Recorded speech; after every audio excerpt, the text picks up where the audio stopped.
Ito ay rated SPG. Striktong patnubay at gabay ng magulang ang kailangan. Maaaring may masiselang tema, lengguwahe, karahasan, sexual, horror o droga na hindi angkop sa mga bata.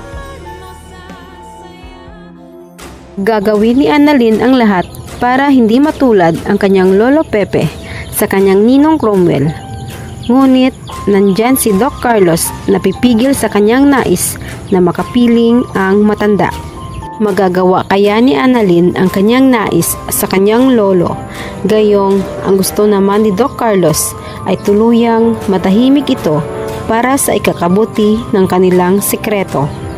Gusto ni Annalyn na isa siya sa mag-oopera sa kanyang lolo para siguraduhing mabubuhay pa ito.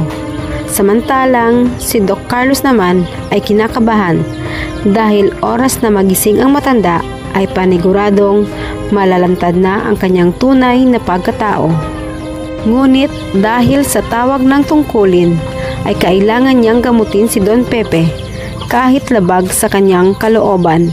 Hindi siya maaring magpahalata kay Annalyn na ayaw niyang makasali ito sa kanyang operasyon dahil baka makahalata ang batang doktor na may pinoprotektahan siyang tao. At sa isip niya, ito pa naman ang doktor na may malakas na pangamoy pagdating sa mga sekreto. At napapatunayan palagi nito na nagkakatotoo ang lahat ng kanyang mga hinala. Samantala, labis-labis na ang kaba ni Moira at Zoe nang tumawag si Robert at ipaalam na nakita na si Don Pepe at buhay ito at kasalukuyang ginagamot ni Annalyn sa Estridge. Natataranta na ang mag-ina dahil paniguradong maninirahan na silang dalawa sa kulungan. Oras na magising na at ituro silang dalawa ni Don Pepe.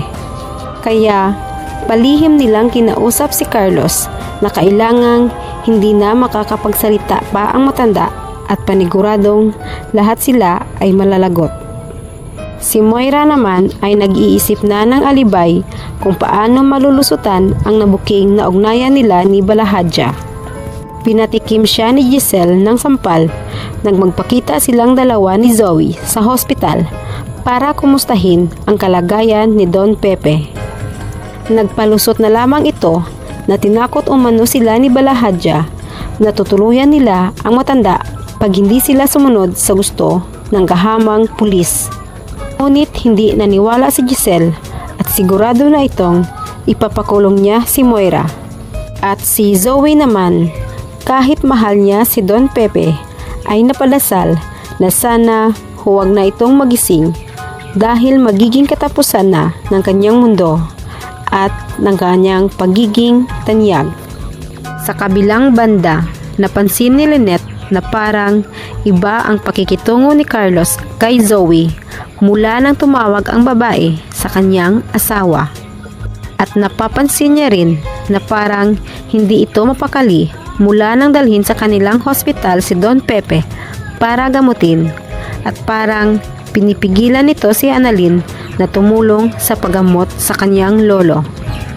Kaya labis na ang pagtataka ni Lynette sa kanyang asawa at nagdududa na siya na parang maitinatago sa kanya si Carlos. Maililigtas pa kaya ni Annalyn ang kanyang lolo mula sa bingit ng kamatayan? At babagsak na kaya sa kulungan sina Moira at Zoe? Sabay-sabay lamang nating aabangan dito lamang sa Abot Kamay na Pangarap.